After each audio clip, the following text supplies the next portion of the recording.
Doctor صاحب السلام علیکم۔ وعلیکم السلام ورحمۃ اللہ وبرکاتہ۔ ڈاکٹر صاحب سب سے پہلے میں یہ جاننا چاہوں گا کہ یہ جو دو تنظیمیں ہیں، تنظیم اسلامی اور انجمن خدام القرآن، میں چاہوں گا ذرا اس کا تعارف پہلے مختصراً اگر آپ بتا دیں۔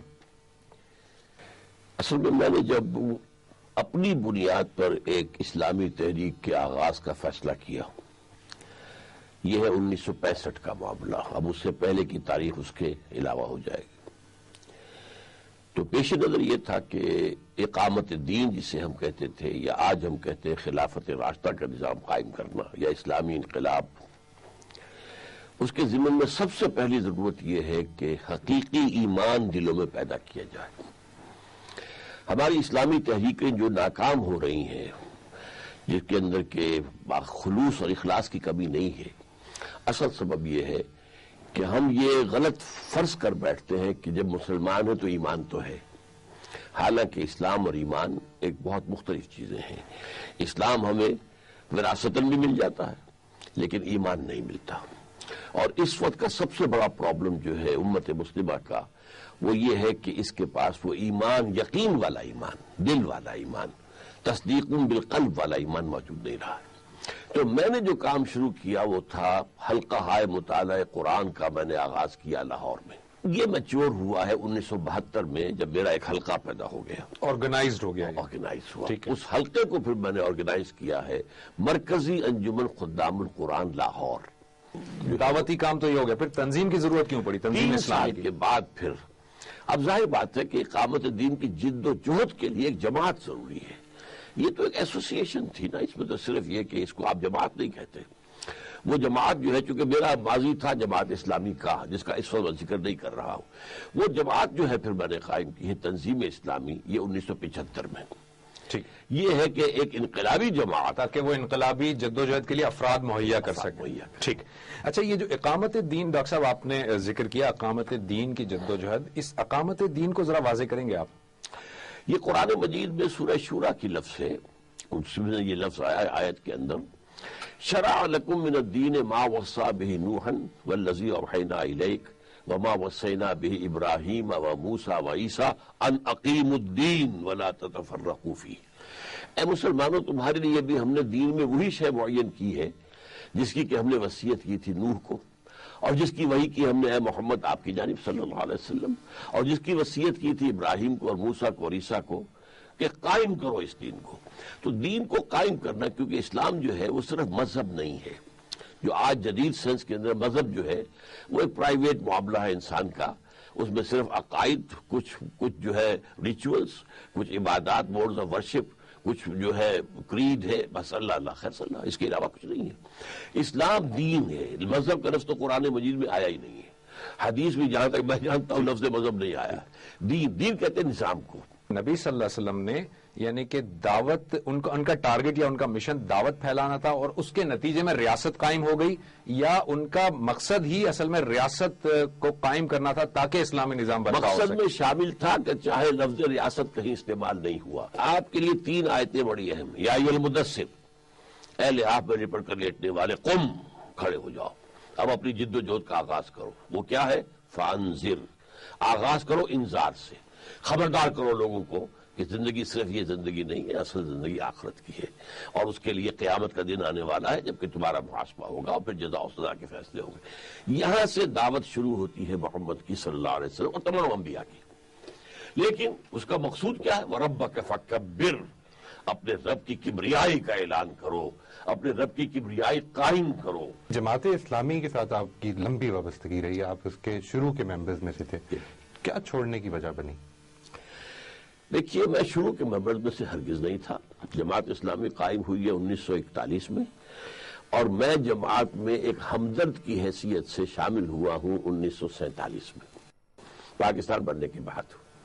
اس سے پہلے میرا ہائی اسکول کا جو دور تھا اس میں میں مسلم اسٹوڈنٹس فیڈریشن کا ورکر تھا، ایکٹیو تھا۔ ویسے یہ کہ میرا مزاج لڑکپن سے عاشقانہ تھا، یعنی میں ایک ایکٹیوسٹ ہوں شروع سے، بچپن سے۔ لیکن یہ کہ اسی زمانے میں مولانا مودودی سے بھی متعارف ہو چکا تھا، اور اس سے بھی کہ انہیں تحریک پاکستان سے اختلاف ہو گیا ہے۔ اور وہ کیا ہے؟ وہ یہ کہتے تھے کہ یہ ایک مسلم لیگ جو ہے قومی تحریک ہے، اس کی جد و جہد کامیاب ہو بھی گئی تو ایک قومی ریاست قائم ہوگی، اسلامی ریاست قائم نہیں ہو سکتی، اس لیے کہ اس کی تنظیم جو ہے وہ اسلام کی بنیاد پر نہیں ہے۔ تو میں اس کے اندر وزن سمجھتا تھا۔ پاکستان بننے کے فوراً بعد مولانا کھڑے ہو گئے کہ اب چونکہ تم نے یہاں پہ اسلام کے نام پہ ملک بنایا تو یہاں پہ دستور طے ہونا چاہیے، اسلام کا بنیادی دستور، مطالبہ نظام اسلام۔ وہ میرے دل کی پکار تھی، میں شامل ہو گیا۔ لیکن اس دوران میں نے جو سارا لٹریچر مولانا مودودی کا پڑھا تھا وہ تھا ایک ریولیوشنری، قومی کی بجائے انقلابی، ایک انقلابی جماعت۔ اس کے انہوں نے سٹیجز بھی بیان کیے تھے، اگرچہ ایک فائنل سٹیج میں ان میں کوئی کمی تھی، لیکن یہ کہ ایک ریولیوشنری پروسیس کو بیان کیا انہوں نے، اسلامی حکومت کیسے قائم ہوتی ہے۔ یہ 1940 کا ان کا مقالہ ہے جو اسٹریچی ہال علی گڑھ یونیورسٹی میں انہوں نے پڑھا تھا۔ بہرحال اس کے مطابق میں نے سمجھا اور گاڑی آگے چلی۔ لیکن اس کے بعد ہوا یہ ہے کہ 1951 میں پاکستان میں پہلی مرتبہ الیکشن ہوئے صوبائی اسمبلی پنجاب کے، اس میں جماعت اسلامی نے حصہ لیا۔ میں نے سمجھا کہ اب یہ ڈیویٹ کر گئے ہیں، یعنی وہ اس انقلابی جو مراحل تھا اس میں وہ شامل نہیں تھا؟ بالکل شامل نہیں تھا۔ اچھا، وہ تو گویا کدھر ہے، میرے نزدیک انتخابات کے ذریعے سے نظام کبھی نہیں بدلا آج تک دنیا میں، نظام بدلتا ہے انقلاب کے ذریعے سے۔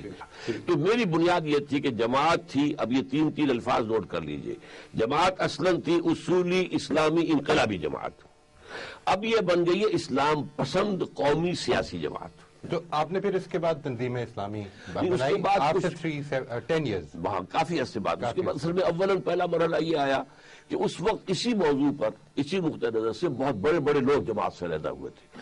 اس وقت کی مرکزی شورا کی آدھی سے زیادہ جو تھی مولانا امین حسن اصلاحی، عبدالغفار حسن، عبدالجبار غازی، عبدالرحیم اشرف، شیخ سلطان احمد کراچی والے سب علیحدہ ہوئے۔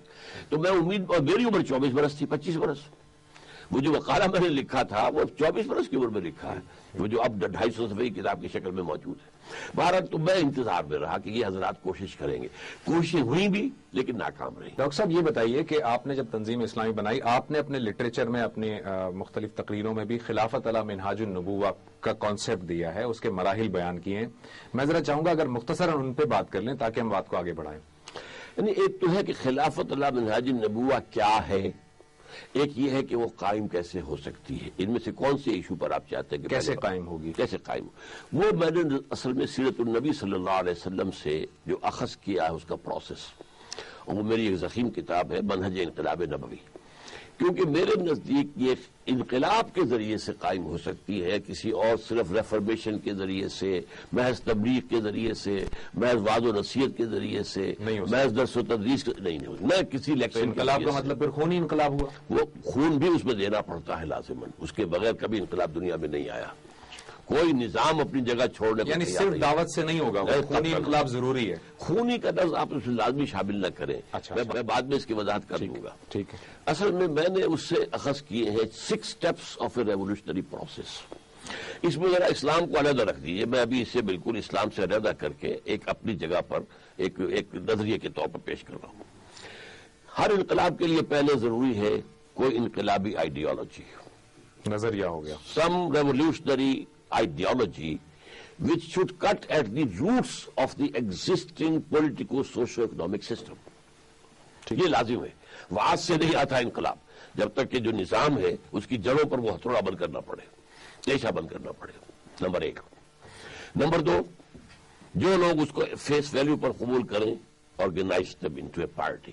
اس جماعت کی پھر ٹریننگ ہوگی، ٹریننگ اس کی بھی ہوگی کہ یہ منظم ہو، سموتات، لسن اینڈ اوبے۔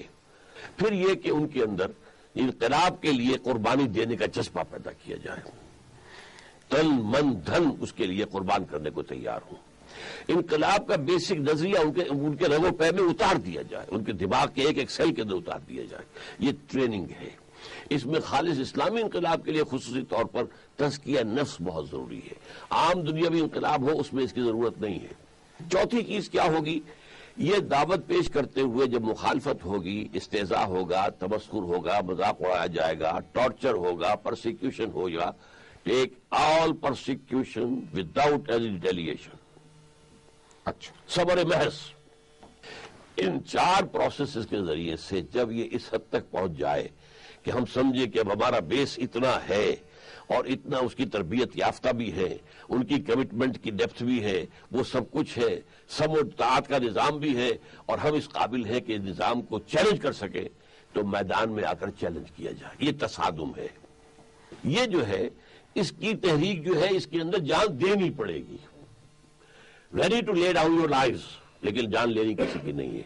کوئی توڑ پھوڑ نہیں کرنی ہے، کسی بس کو نہیں چلانا ہے، کسی کار کو نہیں چلانا ہے، کسی ایجیٹیشن کریٹ نہیں کرنا، نہیں، بلکہ یہ کہ اپنی جانیں دینے کی.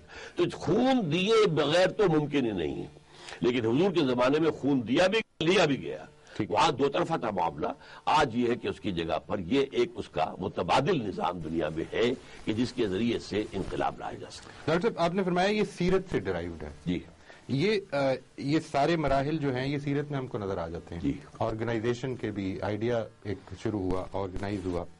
اس کو ذرا آپ ایکسپلین کر دیں کس کس طرح سے آپ ڈرائیو کر رہے ہیں. پہلے دعوت تھی، یا ایھا المدثر قم فانذر، ادعو الی سبیل ربک بالحکمۃ والموعظۃ الحسنۃ وجادلھم بالتی احسن. ایمان دلوں میں راسخ کرنے کے لیے، جیسے کہ میں پہلے بیان کر چکا تھا، اس ایمان قرآن کے ذریعے سے دعوت، تاکہ لوگوں کے اندر ایمان پیدا ہو. ایمان ہی اصل میں وہ ریولیوشنری آئیڈیالوجی ہے. توحید کیا تھی؟ ان الحکم الا للہ. یہ سیاسی نظام ہے، حاکمیت اللہ کے سوا کسی کی نہیں ہے. سر اس طرح آرگنائزیشن کا مرحلہ آتا ہے. جی، وہ آرگنائزیشن کا مرحلہ کس موقع پر شروع ہوتا ہے؟ اور نمبر اسٹیپ 1 سے شروع ہو جاتا ہے. یعنی ابو بکر کی ایمان لانے پر جب حضور کی دعوت کسی نے قبول کی اور آپ کو رسول مان لیا تو اٹیچ ہو گئے اور آپ کا حکم ماننے کے پابند ہو گئے. اس طریقے سے یہ بڑھتا چلا گیا. کوئی فارمل آرگنائزیشن شروع سے نہیں ملتی. فارمل آرگنائزیشن بعد میں شروع ہوئی ہے جبکہ مکے سے باہر دائرہ وسیع ہوا ہے دعوت کا اور لوگوں کی آمد کا، اور مدینے کے لوگ آئے تو پھر بیعت لی گئی ہے. بیعت کی بنیاد پر پھر آرگنائزیشن ہوئی. یعنی یہ آرگنائزیشن کا موقع پہلی مرتبہ اس وقت آیا جس وقت کے مدینے سے لوگ آئے. اور فارمل آرگنائزیشن تو پہلے دن سے ہے، اس لیے کہ رسول ماننے کے بعد اس کی سماعت تو شروع ہو گیا. اور یہ جو فارمل آرگنائزیشن سے پہلے کے لوگ ہیں، ابو بکر ہیں اور مکے میں جتنے بھی لوگ ایمان لائے، ان کی آرگنائزیشن کس مرحلے پر ہوئی؟ یعنی ان کو اس آرگنائزیشن کا حصہ کب بنایا جاتا ہے؟ جو جس وقت آیا آرگنائزیشن کا حصہ نہیں، لیکن ان کو تو بیعت لی نہیں گئی. نہیں، بیعت تو نہیں لی گئی. آرگنائزیشن کی بنیاد تو یہ ہے کہ میں آپ کو مانتا ہوں کہ آپ اللہ کے رسول ہیں. اشہد ان لا الہ الا اللہ واشہد انک محمد رسول اللہ صلی اللہ علیہ وسلم. اب آپ کا حکم مجھے ماننا ہے. لیکن مدینے والے بھی آ کے جب یہ مانتے ہیں اس کے باوجود ان سے بیعت لی جاتی ہے. کن سے؟ مدینے والوں سے. مدینے والے تو ابھی چونکہ مدینے میں تھے اور ابھی یہاں کوئی براہ راست رابطہ نہیں تھا اور آمد و رفت روز کی تھی نہیں، تو لہٰذا وہاں بیعت لے لی گئی. یہ جو مراحل ہیں یہ ایک انقلابی جدوجہد کے سٹیپس، اسٹریٹجک سٹیپس ہیں جو کہ لیڈر طے کرے گا. ہمارے لیے تو یہ اب چونکہ حضور کے اسوے کا حصہ ہے. اچھا جی. لقد کان لکم فی رسول اللہ اسوۃ حسنہ. تمہارے لیے اللہ کے رسول کی زندگی میں سیرت میں اسوہ حسنہ ہے. طریقہ کار سارا کا سارا سیرت سے ماخوذ ہے. ٹھیک. لیکن یہ بات کہ سٹیپ 1 اب موقع آ گیا کہ ہم نیکسٹ سٹیپ میں چلیں. اصل میں یہ جو 4 سٹیپ میں نے بیان کیے ہیں یہ چاروں تو بالکل ساتھ چلنے والے ہیں. یہ گنتی میں 4 ہیں. آپ نے دعوت دی ہے، وہ پیرلل چل رہے ہیں، پیرلل چل رہے ہیں کنٹینیوٹی کے ساتھ. وہ تو چینج صرف وہاں آئے گی جہاں محسوس کریں گے کہ اب پیسو ریزسٹنس سے آگے بڑھ جائیں. تو یہ جو پیسو ریزسٹنس سے آگے بڑھ جانا تھا یہ بھی نبی صلی اللہ علیہ وسلم کا کوئی اسٹریٹجک فیصلہ تھا. ظاہر بات ہے کہ حضور کا فیصلہ تھا، لیکن اس کے اندر اللہ کو کیا آپ کو رہنمائی حاصل ہوئی. اب قرآن مجید میں اگر اس کا ذکر نہیں ہے تو اس کا مطلب ہے کہ کوئی وحی خفی بھی ہو سکتی ہے، واللہ عالم. یہ قرآن مجید کی آیت ہے اذن للذین یقاتلون، یعنی یہ بات کہ اب اجازت دی جا رہی ہے تمہیں لڑنے کے لیے. تو یہ اس سے پہلے تو اللہ ہی کی طرف سے اجازت نہیں ہوگی، ظاہر ہے کہ وہ وحی خفی کے ذریعے شاید نہ ہو. لیکن یہ فیصلہ تو پیغمبر نہیں کر رہے کہ اب میں لڑائی شروع کر دوں یا. اصل میں حضور نے تو شروع کر دیا تھا. اچھا. اسی لیے منافقین یہ کہتے تھے کہ یہ محمد نے جو ہے یہ خود مہم جو ہی شروع کر دی ہے. یہ ابھی تو قرآن میں تو آیت آئی نہیں، قرآن میں تو سورۃ نازل نہیں ہوئی، تب سورہ محمد نازل ہوئی ہے. اچھا. اور سورہ محمد میں پھر باقاعدہ حکم دیا گیا ہے. یعنی آپ فرما رہے ہیں کہ اذن للذین یقاتلون سے پہلے جنگ شروع کر دی گئی. آپ نے شروع کر دیا تھا. یہ میں یہاں پر واضح کرنا چاہتا ہوں کہ میں اس کا شدید مخالف ہوں کہ جنگ حضور نے شروع نہیں کی. نہیں، شروع کی ہے حضور نے کی. بالکل ٹھیک. ایکٹیو ریزسٹنس محمد نے کی ہے. انقلاب برپا کرنا تھا محمد کو صلی اللہ علیہ وسلم. لہذا یہ جو اپولوجیٹک انداز اختیار کیا گیا ہے، چاہے وہ مولانا شبلی ہو چاہے کوئی اور ہو، یہ بالکل جو ہے اس دور کا کولونیل دور کا جو ہے وہ ایک رد عمل اور مرعوبیت، یہ غلط بات. یہ اقامت دین کے حوالے سے بھی ڈاکٹر صاحب یہ جاننا چاہوں گا میں کہ اس میں ذکر جو آپ نے آیت کا کیا اس میں حضرت مسیح علیہ الصلوۃ والسلام کا بھی ذکر ہے، اور ظاہر ہے کہ وہ یہ کہہ رہی ہے آیت کہ یہ وہی چیز ہے ان اقیم الدین جو ہے، جو کہ ان کو بھی کہی گئی تھی. ان کی جد و جہد کے مراحل بھی کیا ایسے ہی کچھ تھے؟ پہلی بات تو میں عرض کروں گا کہ میرے نزدیک ان اقیم الدین اس کے تحت نہیں ہے. اچھا جی، وہ ہے دین وہی ہے. ہم نے شرع لکم من الدین ما وصی بہ نوحا والذی، دین وہی ہے. دین اول دن سے آدم سے لے کر محمد تک صلی اللہ علیہ وسلم دین اسلام ایک ہی ہے. وہ دین کیا ہے؟ اللہ کی حاکمیت، رسول کی نیابت، اور اللہ اور اس کے رسول کی تابعیت میں اور اطاعت کے اندر نظام بناؤ. یہ دین ہے. ٹھیک. اب اے مسلمانوں، تم سے کہا جا رہا قائم کرو اس دین کو. ویسے یہ ہے کہ تمام انبیاء کی دعوت کا رخ وہی تھا، لیکن حضرت مسیح کے زمانے میں یوں سمجھیے کہ حضور کی دعوت کے پہلے 3 سال اس کے مطابق آپ کو حضرت مسیح کی زندگی نظر آتی. ٹھیک. حضور نے بھی وہ اس میں ایکٹیو ریزسٹنس نظر نہیں آتی، پیسے بھی نظر آتی. 3 تو سال ہوئے کل. بالکل ٹھیک. ایک بس آخری سوال اس سلسلے میں پوچھنا چاہوں گا ڈاکٹر صاحب کہ مولانا وحید الدین صاحب نے جو تعبیر کی غلطی لکھی تو اس میں مولانا مودودی صاحب کا یہ نقطہ نظر تھا، اس پر تنقید کرتے ہوئے کہا کہ ہمارے اسلاف میں کسی نے بھی اس رائے کی تائید نہیں کی ان اقیم الدین والی آیت کے حوالے سے. ان کی رائے سے آپ کو اختلاف؟ شدید اختلاف ہے. اچھا جی. میں نے اصل میں اسی زمانے میں پھر اپنا ایک مقالہ لکھا تھا، اس میں ان کی کتاب تھی تعبیر کی غلطی. جی جی. میں نے کہا تعبیر کی کوتاہی. تعبیر کے کوتاہی یعنی جماعت اسلامی کی تحریک یا دوسری تحریکیں جو ہیں جو دین کی تعبیر کر رہی ہیں اس میں ایک چیز کم ہے، وہ اللہ کی اطاعت، رسول کی اطاعت، اس پر تو 100% زور دے رہے. محبت خدا، محبت الہی، محبت رسول پر وہ ایمفیسس نہیں ہے جو ہونا چاہیے. یہ میرا موقف تھا. باقی وہ جو مولانا مودودی نے کہا تھا میں اسے 100% صحیح سمجھتا ہوں. لیکن وہ کہتے ہیں کہ یہ اسلاف میں کسی کی رائے اس لیے نہیں کی ہے جب ہمارے ہاں ملوکیت آ گئی. اب یہ بات کون کہتا؟ ملوکیت ہے صاحب، ان کے پاس فوجیں ہیں کھڑی ہوئی. اب یہاں پر آپ جو ہے کہیں کہ تم ہٹو، ہم اللہ کا دین یہاں پہ قائم کریں گے. ڈاکٹر صاحب ذرا سا میں انٹرپٹ کروں گا. ناظرین ایک مختصر سے بریک جاری تھی. ڈاکٹر صاحب آپ نے جو آئیڈیالوجی کی بات کی کہ وہ باطل نظام کی جڑ کو کاٹ دے، تو اس آئیڈیالوجی کے لحاظ سے ذرا بتائیے کہ اسلامی ریاست اگر قائم ہوتی ہے تو اس کے خد و خال کیا ہوں گے؟ میرا خیال ہے سب سے پہلے میں یہ بات واضح کر دوں کہ اسلامی ریاست کا بنیادی دستوری خاکہ کیا ہوگا. میرے پاس برٹش جو یہاں پہ ہائی کمیشن ہے اس کا امریکہ کا کونسولیٹ، اس کا پولیٹیکل سیکریٹری آیا کہ آپ کی مراد کیا ہے خلافت سے. میں نے کہا دیکھیے اصولی بحثیں کریں گے تو بات لمبی ہو جائے گی. ٹیک یور امریکن کانسٹیٹیوشن، اس میں چند چیزیں داخل کر دیجئے، بہترین خلافت قائم ہو جائے گی. مثلا number 1، sovereignty here belongs to اللہ، حاکمیت اللہ کی. Number 2، no legislation will be done here at any level repugnant to the book of Allah and the tradition of the messenger of Allah. 2، who will decide کہ کوئی شے اللہ اور اس کے رسول کے دائرے سے نکل گئی ہے یا نہیں؟ یہ جوڈیشری کا کام ہوگا. نمبر 3، یہاں پر مسلم جو پوری ہے سٹیزن شپ وہ صرف مسلمان کی ہوگی. اس کو ذرا واضح کیجیے گا، یعنی غیر مسلم پھر کیا ہوگا؟ غیر مسلم پروٹیکٹڈ مائنورٹی ہوں گے. پروٹیکٹڈ مائنورٹی یعنی سیکنڈ کلاس سٹیزن ہوں گے. You may call it. تو پروٹیکٹڈ مائنورٹی تو ادھر ہی ہوں گے جدھر وہ مائنورٹی ہوں. مائنورٹی ہوگی تب جب اسلامی پروٹیکشن ہوگی انہیں کس باری میں؟ ان کو مذہبی آزادی مکمل، ان کی عبادت گاہوں کی حفاظت مساجد سے زیادہ، ٹھیک، ان کا پرسنل لا مکمل ان کا اپنا، اور کاروبار کریں، ملازمتوں میں آئے، تعلیم میں، بزنس میں، انڈسٹری میں پورا راستہ کھلا ہوا ہے.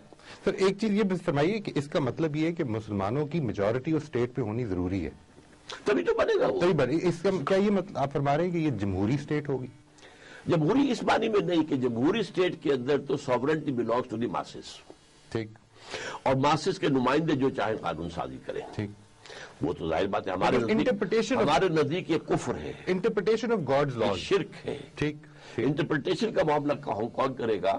ظاہر بات ہے کہ وقت کی پارلیمنٹ بھی کرے گی، علماء کرام بھی کریں گے، اس لیے کہ جو اس کے بعد اجتہاد ہوگا وہ علماء اجتہاد کریں گے، لیکن کس کا اجتہاد نافذ ہوگا یہ پارلیمنٹ طے کرے گی، اس لیے قوت نافذہ پارلیمنٹ کے پاس ہے، انفورسنگ اتھارٹی پارلیمنٹ ہوگی۔ اگر پارلیمنٹ ہے تو پارلیمنٹ ہو، مجلس علمی ہو، مجلس ملی ہو، شورا ہو، نام کوئی بھی دے، نہیں، اس کو بادشاہت کہیں اگر بادشاہ تو ہے نہیں اسلام کے اندر۔ ڈاکٹر صاحب یہ آپ کی بات وہاں سے ادھوری رہ گئی، آپ نے جو مائنورٹیز کی بات کی کہ ان کو یہ بھی آزادی ہوگی، یہ بھی ہوگی، یہ بھی ہوگی، تو پھر کیا چیز نہیں ہوگی جس کی وجہ سے چیزوں میں ہم ان کو ایسوسیٹ نہیں کر سکتے؟ وہ کیا ہوں گی؟ لیجسلیشن یا اجتہاد، کیونکہ that is based on book of Allah and sunnah of the prophet, they don't believe in either. الموافقات میں جو مصنف ہیں وہ یہ لکھتے ہیں کہ اجتہاد کے لیے اسلام شرط نہیں ہے، اس سے اتفاق نہیں ہے آپ کو؟ یعنی وہ کہتے ہیں کیونکہ اجتہاد کی بنیاد جو ہے وہ قرآن اور سنت کے فہم پر ہے، اس لیے وہ تو کسی کا بھی ہو سکتا ہے۔ میرے نزدیک جب آپ اس کو اٹیچ کریں گے کسی سبائی یا کسی درجے میں ڈیموکریسی کے ساتھ، تو جو وہاں بیٹھے گا اسے ایک اتھارٹی بھی حاصل ہو جائے گی، وہ صرف علمی رائے نہیں ہوگی، وہ کاؤنٹنگ آف ووٹس سے شمار ہوگا، اس لیے میرے نزدیک اچھا ڈاکٹر صاحب یہ بتائیے کہ دین کو اختیار کرنے کے، لا اکراہ فی الدین، دین کو ہر شخص کی آزادی ہے کہ وہ اختیار کرے جس کو وہ صحیح دین سمجھتا ہے اور اس پر عمل پیرا ہو، یہ تمام انسانوں کے لیے آپ اس کو درست سمجھتے ہیں یا صرف یہ مسلمانوں کے لیے ہے یا غیر مسلموں کے لیے ہے؟ اس میں ایک وہ ہے ایکسیپشن ہے کہ کوئی مسلمان اسلامی ریاست میں رہنے والا وہ اسلام کو چھوڑ کر کوئی دین اور اختیار نہیں کر سکتا۔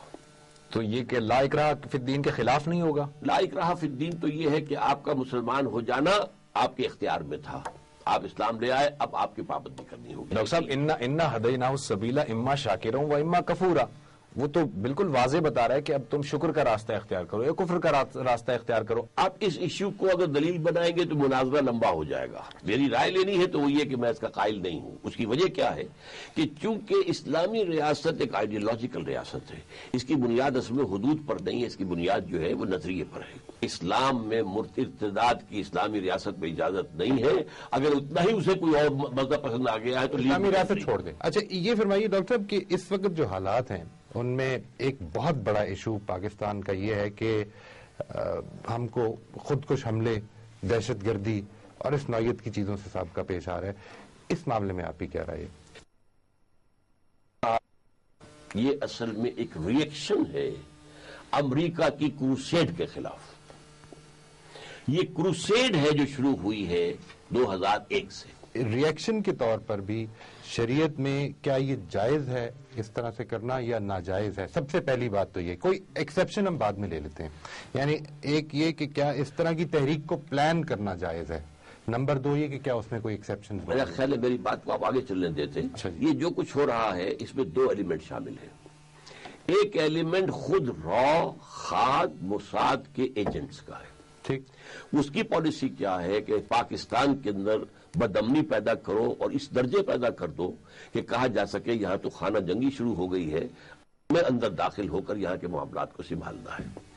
اس لیے کہ جو امریکہ کا گلوبل پروگرام ہے اور جو اس کے ساتھ ہی جوئش اور کرسچین زائنسٹ کا پروگرام جڑا ہوا ہے، اس کا اب تقاضا یہ ہے کہ اگلا قدم اٹھانے سے پہلے پاکستان کے ایٹمک دانت توڑ دیے جائیں۔ اس لیے وہ اس کا انتظام، تو یہ سارے جو ہے میرے نزدیک 90% جو دھماکے ہو رہے ہیں خودکش، یہ ان کے ایجنٹ کر رہے ہیں، وہ خریدتے ہمارے آدمیوں کے۔ اب ہمارے آدمی جو ہے کتنی آسانی سے خریدے جا سکتے ہیں آپ سوچئے، ایک آدمی بھوک کی وجہ سے، فاقے کی وجہ سے خودکشی کر رہا ہے، یا کسی سے فتویٰ لے کر خودکشی کرتا ہوں۔ اچھا، اور اگر اس سے کوئی کہے کہ میاں تم خودکشی کرو گے تو پیچھے تمہارے بیوی بچوں کا کیا ہوگا؟ دیکھو ہم تمہیں 20 لاکھ روپیہ دیتے ہیں، خودکشی کرو، لیکن جہاں ہم کہتے ہیں وہاں کرو، جس طور سے ہم کہتے ہیں اس طور سے کرو، تو کچھ تو دے کے جاؤ گے نا۔ وہ بکتے ہیں پھر، ظاہر بات ہے، یہ ان کا کام ہے سارا۔ البتہ اس میں ایک ریئیکشنری ایلیمنٹ ہے۔ اس رد عمل کے اعتبار سے میں یہ کہتا ہوں کہ قرآن مجید کی بھی ایک ہدایت ہے کہ انتقامی جذبے کے اندر آ کر آدمی کو غلط کام بھی کر بیٹھے تو کسی درجے میں کنڈون کیا جائے گا۔ لا يحب اللہ الجہر بالسوء من القول الا من ظلم۔ اللہ تعالیٰ کو کوئی بری بات زبان سے نکالنا بالکل پسند نہیں ہے، سوائے اس کے کہ جس پر کوئی ظلم کیا گیا ہو۔ ٹھیک، اس کی زبان سے کوئی برا لفظ نکل جائے، گالی نکل جائے، کچھ اور نکل جائے تو اللہ معاف کرنے والا ہے۔ تو اس حوالے سے یہ ایلیمنٹ ہے، یہ ریئیکشن ہے۔ یعنی یہ ایک آدمی نے گالی دی یا ظلم کیا اس پر، تو اللہ تعالیٰ یہ فرما رہے ہیں کہ میں عام طور پر یعنی بری بات منہ سے نکالنے کو پسند نہیں کرتا ہوں، لیکن اللہ من ظلم میں برداشت کر لیں یا معاف کر دیں۔ یہ کس کے خلاف؟ یعنی ایک آدمی نے گالی دی. یہ مطلب پوائنٹ ہے، یہ امریکہ کے خلاف اور امریکہ کے ایجنٹوں کے خلاف. ان کے نزدیک پاکستان جو ہے وہ امریکن مرسنریز کی حیثیت سے کام کر رہی ہے. ٹھیک. اور یہاں کے جو سویلین ہیں وہ تو اس کو میں کہہ رہا ہوں کہ وہ ان کے اندر شامل نہیں ہے، وہ تو جو را اور موساد اور اس کے لوگ ہیں وہ کر رہے ہیں. آج مسلمانوں کے ساتھ جو کچھ ہو رہا ہے دنیا میں، چاہے وہ امریکہ کے ہاتھوں ہو رہا ہو، چاہے وہ یہودیوں کے ہاتھوں ہو رہا ہو، چاہے ہندوؤں کے ہاتھوں ہو رہا ہو، یہ سب ڈیوائن پنشمنٹ ہے جو ہمیں آ رہی ہے. یہ بہت اہم نقطہ ہے جی، اس کو میں ڈیوائن پنشمنٹ ہے جو ان کے تھرو آ رہی ہے. یہودیوں پر ڈیوائن پنشمنٹ آئی نبوکدنضر کے ہاتھوں، وہ کوئی مومن لوگ تو نہیں تھے، یا سیرینز کے ہاتھوں آئی، یا رومنز کے ہاتھوں آئی، یا گریکس کے ہاتھوں آئی، یا جرمنز کے ہاتھوں آئی. ہمارے اوپر بھی آ رہی ہے ڈیوائن پنشمنٹ. کیوں آ رہی ہے؟ ہم نے کہیں 1 انچ جگہ پر بھی اللہ کے دین کو نافذ کر کے دنیا کو نہیں دکھایا. Come and see with your own eyes, this is Islam. اچھا ڈاکٹر صاحب، یہ اوفو بالعقود ہے، ہمارے جو دوسری ریاستوں کے ساتھ جو معاہدے ہوتے ہیں ان کی پاسداری بھی ریاست کی ذمہ داری ہے. میں ایک مثال لے لیتا ہوں، جیسے کشمیر میں اگر ہم مسلح جدوجہد کرتے ہیں، ہم سے مراد پاکستان سے لوگ جاتے ہیں، کیا وہ انڈیا اور پاکستان کے معاہدے کی خلاف ورزی تصور ہوگا یا نہیں؟ ہوگا. اور میں نے کبھی اس کی تائید نہیں کی. میرا موقف وہی ہے جو 1948 میں مولانا مودودی کا تھا کہ یہ جب تک کہ آپ باقاعدہ چیلنج نہیں کرتے بھارت کو اور سفارتی تعلقات نہیں توڑتے، اس وقت تک یعنی ان کے معاہدے ان کے منہ پہ پہلے دے مارے پھر اس کے بعد. سب آپ نے جو باتیں کی ان میں 2 چیزیں ذرا میں چاہوں گا مزید واضح کر دیجئے. ایک تو یہ کہ یہ جو جگہ جگہ پر پبلک پلیسز پر جو خودکش حملے ہو رہے ہیں اس کو کس نظر سے دیکھتے ہیں آپ؟ میں نے عرض کیا ہے کہ میرے نزدیک کوئی مسلمان وہ بحالت ایمان یہ کام نہیں کر سکتا. یہ 90% جو ہے یہ ہمارے دشمنوں کی کارستانی ہے، امریکہ کی ہے، نیٹو کے جو ہے ایجنٹس ہیں، رشیا کے ایجنٹس ہیں، اور پھر یہ خاد اور را اور موساد کے ایجنٹس ہیں، وہ کر رہے ہیں. اور وہ یہاں اگر کوئی کر رہا ڈیسٹیبلائز کرنا چاہتے ہیں. اگر کوئی کر رہا ہے، اب یہ کہ کیا اس کی پوزیشن ہے، کس حال میں کر رہا ہے. اگر وہ خودکشی کر رہا ہے تو بھی حرام کام کر رہا ہے، اور یہ بھی حرام کام کر رہا ہے. ڈاکٹر صاحب، آپ جو ہے وہ انڈیا جاتے ہیں اور آپ اپنے وہاں پر اسپیچ بھی کرتے ہیں، درس دیتے ہیں، ظاہر اسلام کی دعوت دیتے ہیں آپ. تو جب یہاں اسلامی ریاست قائم ہو جاتی ہے تو کیا کسی غیر مسلم کو اس بات کی اجازت ہوگی کہ وہ بھی یہاں آ کر پبلک کے سامنے اپنے دین کو پیش کرے؟ ہم یہ کہیں گے کہ وہ اپنے لوگوں کو دعوت دے سکتا ہے، اور جو مائنورٹی والے لوگ ہیں وہ اپنے لوگوں کے لیے ریلیجس ایجوکیشن کا انتظام بھی کر سکتے ہیں، اپنے سارے جو معابد ہیں ان کا بھی اہتمام کر سکتے ہیں، لیکن عام مسلمانوں میں تبلیغ کی اجازت نہیں. لیکن ڈاکٹر صاحب، آپ جب جاتے ہیں تو وہاں پر غیر مسلم بھی بیٹھے ہوتے ہیں، آپ ان کو ان کی مرضی ہے. تو یہاں پر مرضی نہیں ہوگی؟ نہیں، اسلامی ریاست، کیونکہ ان کی ریاست سیکولر ہے، ہماری ریاست اسلامی ہوگی. ظاہر بات ہے قدم قدم پر فرق آئے گا. اچھا ڈاکٹر صاحب، آپ انٹرفیتھ ہارمنی کے بارے میں کیا رائے رکھتے ہیں؟ یعنی مسلمانوں کو دوسرے مذاہب کے ساتھ کیا ہارمنی کے ساتھ رہنا چاہیے؟ اصولی اعتبار سے نہیں رہنا چاہیے. اسلام کہتا ہے الحق میں ہوں، اور حق و باطل کو ایگزسٹ نہیں کر سکتے. ٹھیک. اگر ہمارے اندر طاقت ہے تو ہم دنیا میں کہیں بھی غیر اسلامی نظام نہیں رہنے دیں گے. ہاں، لوگ ہندو رہیں، عیسائی رہیں، یہودی رہیں، اس کی اجازت ہوگی انڈیویجول لیول پر. گویا آپ اس سے ایگری کرتے ہیں جو مولانا ابو العلا مودودی صاحب نے اپنی کتاب الجہاد فی الاسلام میں ذکر کیا ہے، جو 3 سٹیپس جو بتائیں، اگر یہاں پر یہ ریاست بن جاتی ہے اور وہ سپر پاور ہوتی ہے تو وہ غیر مسلم ریاست کو دعوت دے گی، اور اگر دعوت کے نتیجے میں وہ نہ ایکسیپٹ کریں تو ان کو رعایا بن کر، ذمہ بن کر رہنا ہوگا، یا پھر وہ تلوار لے کر میدان میں آ جائیں. اس پہ آپ ایگری کرتے ہیں؟ یہ مسئلہ اس اعتبار سے بالکل ایگری کرنا پڑے گا کہ صحابہ کرام کا خلافت راشدہ میں یہی طرز عمل تھا. جہاں فوجیں نکلی ہیں حضرت ابوبکر، حضرت عمر، حضرت عثمان رضی اللہ تعالی عنہ کے دور میں، تو 3 یہی پیش کیا. حضرت عمر نے ایک خاص موقع پر جا کر پھر اپنی فوجیں آگے نہیں بڑھائیں، اس سے زیادہ بھی حالانکہ وہ بڑھا سکتے ہیں. یہ تو اسٹریٹجی ہے، اس کی ضرورت ہے. سوال یہ ہے کہ جو کہا کیا جاتا تھا، اسلام لے آؤ، ہمارے برابر کے ہو جاؤ گے. ہم یہ بھی نہیں کہیں گے ہم سینئر مسلمان ہیں، ہمارے حقوق زیادہ، تم جونیئر ہو تمہارے برابر. یہ نہیں، تو نظام ہمارا ہوگا، دین ہمارا ہوگا. تم رہو یہودی رہو، عیسائی رہو، جب مجوسی رہو، تلوار پہ فیصلہ. تلوار. ڈاکٹر صاحب، آپ یہ نہیں سمجھتے کہ ڈاکٹر صاحب آپ ایک طرف یہ فرما رہے ہیں کہ مسلمانوں کے ہاں تو اس کی اجازت نہیں دی جائے گی، لیکن دنیا سے ہم یہ ایکسپیکٹ کریں گے کہ وہ چینل اپنے کھلے رکھے میڈیا کے، تاکہ ہمارا پیغام ادھر جا سکے. یہ کیا اگر وہ نہیں رکھتے تو ہم مجبور نہیں کر سکتے. اگر ان کا اپنا اصول یہ ہے کہ رکھیں، ان کی اپنی فلسفی یہ ہے کہ رکھیں. آپ یہ فرمائیے کہ اگر ہم لوگ اس وقت امریکہ کی قوت رکھتے ہوں اور ہم کو یہ فیل ہوتا ہو کہ ایک ایسی مائنورٹی دنیا میں موجود ہے جو یہ چاہتی ہے کہ ہم پاور گین کر کے اس لیول پر کھڑے ہوں گے اور پھر ہم دنیا کے ساتھ یہ معاملہ کریں گے، تو کیا آپ پسند کریں گے کہ وہ مائنورٹی پاور گین کر سکے کبھی؟ میں بھی پسند نہیں کروں گا، وہ بھی پسند نہیں کر رہے، وہی پسند نہیں کر رہے، لیکن وہ بھی کر رہے ہیں کوشش. تم بھی محنت کرو، میں بھی کر رہا ہوں. ٹھیک، یعنی یہ حق دیتے ہیں آپ اس قوم کو بھی کہ وہ پھر دبا لے، کیونکہ ہمارا نقطہ نظر ظاہر بات ہے کہ وہ ہم سے پوچھ کر نہیں کر رہا ہے. لیکن پھر ہم کو مسلمانوں میں یہ پیغام نہیں دینا چاہیے کہ ہم کسی سازش کا، جس طرح آپ نے فرمایا کہ ہم تو اصل میں خدا کی سزا کے مستحق ہو چکے ہوئے اور یہ سزا نہیں، لیکن ان کو پھر کہنا وہ چاہیے کہ ہم اس لیے آ رہے ہیں. وہ یہ کہتے ہیں کہ یہاں پر جو ہے ماس ڈسٹریکشن کے ذرائع ہے، جھوٹ نکلتا ہے ساری کے ساری. تو یہ تو معاملہ بہت، اور یہ جو جھوٹا لگا دیا الزام اسامہ کے اوپر اور طالبان پر، یہ سب کا سب فراڈ ہے. اچھا، اگر کہنا تو کرو بات. ٹھیک، ہم جمہوریت کے لیے آ رہے ہیں، یعنی ہم اس کے لیے آ رہے ہیں. دیکھیں یہ جو ساری بات آپ فرما رہے یہ پروپیگنڈا سمجھتے ہیں آپ اس کو، کہ یہ حقیقت کے بالکل برخلاف ہے. کوئی اسامہ ایگزسٹ نہیں کرتا. بالکل نہیں. اسامہ کا تو باپ بھی نہیں کر سکتا تھا. یہ تو جو ان کے ہاں کتابیں لکھی جا چکی ہیں، ان کے ہاں جو ایسوسیشن آف پائلٹس ہے ایئر لائنس کے، انہوں نے کہا ہے کہ ممکن نہیں ہے جن بچوں کے بارے میں وہ کہتے ہیں کہ انہوں نے چڑیوں جیسے جہازوں کے اوپر ٹریننگ لی تھی اور وہ ان بڑے جہازوں کو لے جا کر اور مار سکتے کہیں. اچھا، پھر سوال یہ پیدا ہوتا ہے کہ جو جہاز گرے تھے ان کی پیسنجر لسٹ آج تک آئی ہے کہیں؟ ان کو کہیں کوئی دیا گیا ہے کوئی معاوضہ؟ اچھا، اس کی جب ہو رہی تھی انویسٹیگیشن تو روک کیوں دی گئی؟ ٹھیک، یہ سوچ کی باتیں ہیں. ڈاکٹر صاحب یہ بات بڑی عجیب سی لگ رہی ہے کہ ایک بات جس کو ہم اپنے لیے حق سمجھتے ہیں ان کو دوسروں کے لیے حق نہیں سمجھ رہے. اس لیے کہ ہم اپنے آپ کو حق سمجھتے ہیں، انہیں بات نہیں سمجھتے. یہ کون سی قوم ہے جو نہیں سمجھتی؟ مگر یہ تو ہر قوم ہم سمجھتے ہیں. ہمارا طرز عمل تو اسی پر مبنی ہوگا. لیکن اگر ہم اللہ کا دین حق ہے اور وہ ہمارے پاس ہے. بالکل بجا فرما رہے ہیں. پھر ہمیں اور دروازے کھول دینے چاہیے. لیکن ہم ظاہر ہے کہ ہر شخص اپنے دین کو حق سمجھ کر ہی اس میں موجود ہے نا ڈاکٹر صاحب. تو اگر ایک چیز جو میں اپنے لیے حق سمجھتا ہوں اس کو اس جگہ پر کھڑے ہو کر ان کے لیے حق کیوں نہیں سمجھتا میں؟